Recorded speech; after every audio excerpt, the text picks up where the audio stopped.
Roblox started off as a small educational platform that allowed users to create their own games. The blocky, cartoonish nature of the platform attracted a demographic of mainly children. And unlike most games aimed at children, Roblox has a massive problem with the exploitation of children, but I'll get on to that point later on. As far back as 2013, these same children were sold the dream that they could make Roblox games and generate an actual income, as RudeyXtr now enabled users to transfer Roblox's in-game currency for actual currency. And you might think that's amazing because you can now transfer that money that you've earned in Roblox into actual money, but I wouldn't say that's the full story. Roblox remained relatively small for most of its life, so the actual amount of money you could make on the platform also remained relatively limited. Although, once the pandemic hit in 2020, things skyrocketed for Roblox. I mean, the amount they're making now is quite insane. Though unlike the constant PR would try and lead you to believe, Roblox really hasn't become that profitable of a place for developers. Instead, I believe Roblox does literally everything they can to keep the money in their own hands. Okay, so first of all, the conversion rates in developer exchange are just abysmal. To purchase 800 Robux on the platform, it's only going to set you back $10 as of 2023, but Roblox is only going to give $2.80 for that same 800 Robux, meaning Roblox takes away 72% of the value away, which is hardly earning serious cash as the PR material would try and make you believe. And not only this, but Roblox also requires developers to have earned and be holding 100,000 Robux in order to exchange. To put that into perspective, this is $1,000 that users have to spend on your game in the form of Robux, making it so Roblox pockets even more of the money and gives even less to its young developers. But that's not even the end of it.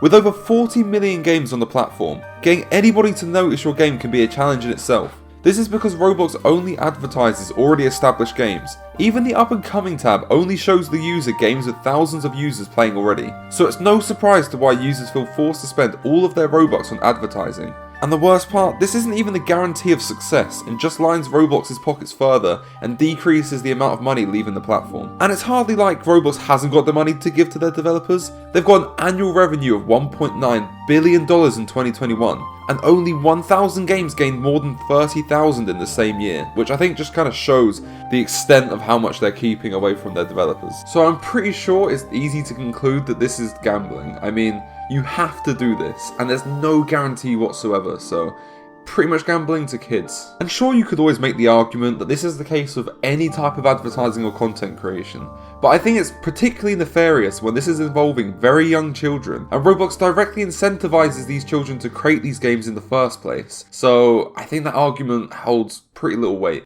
But advertising isn't even the only way that Roblox gets young children to gamble on the website. The Roblox marketplace started off as a place in which users could purchase items to customize their avatar. Now, to be fair, this started off innocent enough, with items being fairly priced and could be purchased an infinite amount of times. However, Roblox decided to implement a new addition to the marketplace, items called collectibles. These items are of only a limited quantity and once completely purchased cannot be purchased anymore. Therefore, anybody wishing to buy these items when sold out are going to have to buy it off of other users. From this point on, the price of the items are determined entirely by the free market. So this obviously only incentivizes children to purchase these items in the hope that their item's going to explode in value, which is obviously just blatant gambling on a website aimed at children. And actually, that's a concerning feature for the game to have. I mean, the minds of children are still developing, and a feature like this could just act as a catalyst for worse issues with gambling later on in life. As previously mentioned, Roblox is a platform with a primarily young age demographic. This creates the perfect conditions for bad actors and predators to thrive. One such example is the story of one of Roblox's most infamous developers. Going by the handle Dr. Ofatnik, he had made one of Roblox's most popular games named Sonic Eclipse Online toward the end of the 2010s. This had given Doc much respect and notoriety within the developer community. However, this is where the story takes a turn for the worse, unfortunately. Just for some clarification, I got all of this information from a Google Doc, so if you did want to see the entire thing, I'll be putting a link to that in the description. So the document alleged that a 12-year-old girl had received very inappropriate messages from Doc. Though I'm pretty sure the document holds quite a bit of truth, considering that Doc was arrested in 2022 for crimes against children. Doc would begin messaging this 12-year-old girl from his Discord server while he was 24 years old himself. He would then go on to message her for many months, and as you can see, some of these messages are just simply vile, and I don't even want to show the worst of them on my channel. If you did want to see them, you can obviously see them in the description, but I'd really just advise against it. Doc's DMs with this girl would eventually come to light, and many prominent YouTubers would comment on the situation, eventually leading to his banning in the same year. Though this is where one of Roblox's problems with moderation arises.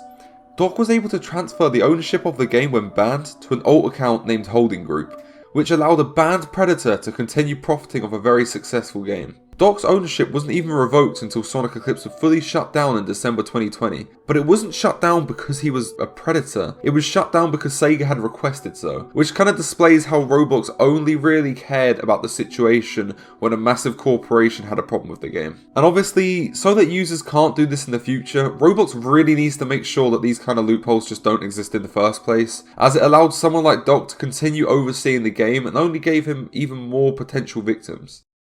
Though Doc is famous for more than just his predatory behaviour, this next controversy involving Doc highlights an entirely different problem plaguing the Roblox platform. This problem being the extreme exploitation of young children. Now this article I found published by The Guardian highlights this issue extremely well. A young boy named Reagan Green was just 6 years old when he decided to start creating games, and when he was 12 years old was one day approached by Doc, who gave him an offer to work on the game. As any child in this situation would, he eagerly accepted the offer. However, as you might expect, Green would note how Doc was a demanding leader and how he encouraged long work hours, which had then begun to have negative effects on his mental health, seeming that no matter what he did, Doc always wanted more out of him, and he became incredibly burned out, further noting how the pressure caused him to break.